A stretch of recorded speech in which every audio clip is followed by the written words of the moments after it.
Hey race fans, it's race day, top 5 with me, Frank 5, on this early Monday edition covering the Cup race. And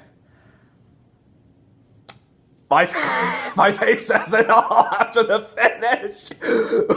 This reminds me of a couple years ago at Bristol, but you do it on a mile and a half. What you want in a NASCAR race, and in Dale Jr.'s first broadcast on NBC. That's what you want. Hot temperatures, great racing, a race for the win at the end, even though it's a guy you all love to hate, including myself. Number 1, Kyle Busch, who, I don't know how in the world he did it yesterday, complaining all day long, my car's plowing, I can't go anywhere. Stuck in 11th pretty much the whole race. Somehow found a way to win the Overton's 400 at Chicagoland Speedway. And he came on strong at the end of the final stage of the race. And he duked it out towards the end with one of the best dirt racers ever that can run a cup car up towards the wall in a mile and a half or even anywhere like Bristol, Kyle Larson. And these two, we know these two to be battling the Kyle and Kyle show. Unfortunately, every single time it's Kyle Busch that comes on top. But Larson will one day get on top of Kyle Busch. Oh my gosh, they were racing close to the end. Larson was chasing down Kyle Busch, because his car was starting to work the high groove towards the end. He had to find a way to catch Kyle. Then he banged the wall for 4 with about 5 laps to go. And I thought, nobody's going to catch him there. But then Kyle Busch got stuck in so much lap traffic, including his brother Kurt Busch, and one of the toughest guys to pass on the track, period, even though his car may suck, Ryan Newman.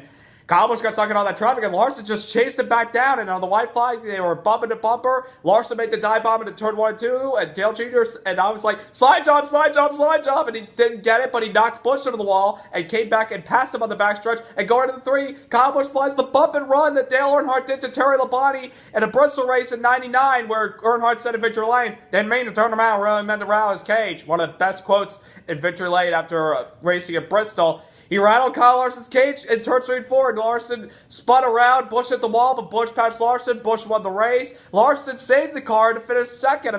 This is what you want for racing. that was so much fun, but I still, obviously, not happy with the winner, like a lot of people, because I don't like Kyle Busch. And it's that was good racing. I'll give credit. Kyle Busch is a good one of the wildest race car drivers that we have right now, but I don't like him, period, and I never will. Number 2, Kyle Larson, obviously second place, and he's still trying to win a mile and a half. Came close chasing down Kyle Busch towards the end. Almost had it, but amazing that he saved the car at the end after they made their contact in 3 and 4. It was just unbelievable. And Kyle Larson's going to win a race pretty soon. I know, surprised he still hasn't won a race yet this year, but it literally put him as the categories for the 4th guy to go to the championship with the big 3 that we have right now. And after the end of the race, utmost respect Larson gave to Kyle Busch and talked to him in Victory Circle. Well, really the garage, because there was weather on the way, big time. They had a nice conversation in Victory Circle about the racing, and utmost respect. These two guys respect each other on the track. That's how good they are. Kyle Busch, one of the best drivers. Kyle Larson, one of the best dirt racers, can take you that experience to NASCAR. Unbelievable respect between those guys, and it was good racing, and we could see the battle many more years to come before Kyle Busch hangs up the helmet, but Larson has got a championship in his sights down the road. Number 3, Stewart-Haas Racing. They were literally the team to beat all weekend. Clint Bowyer was good in the first stage, then he got 2 speeding penalties, 1 speeding penalty after pit stop, and while serving that same speeding penalty, he got caught for speeding again, had to serve a stop and go, put him 2 laps down, but he got back at the lead lap and finished 5th place, and just unbelievable job by the 14 team. Eric Almirola was fast. I would have never, remember 4 years ago when he drove the Richard Petty car and he was part of the chase? He had a chance to win that race until the motor let go. He had a great car yesterday, but unfortunately had a loose wheel in the middle of the stage. Then he got his lap back. Then he had a loose wheel towards the end and finished 25th the lap down. So it sucks for Almirola, but he had a car capable of winning. Harvick obviously won stage 2, but unfortunately Kurt Busch, who was racing with that final stage, wasn't pleased with the way Harvick drove towards the end. He's like, that's a teammate. And Jeff Burton said, you're racing for a stage win. Burton's absolutely beyond right.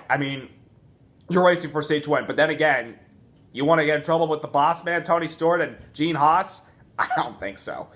Number 4, the heat. It was so hot. Not only the Xfinity race, but the Cup race. It was like 150 degrees inside the cars.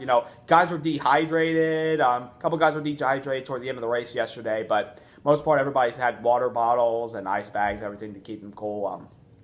Yeah, it was a hot day in Chicagoland. It's hot even where I am right now.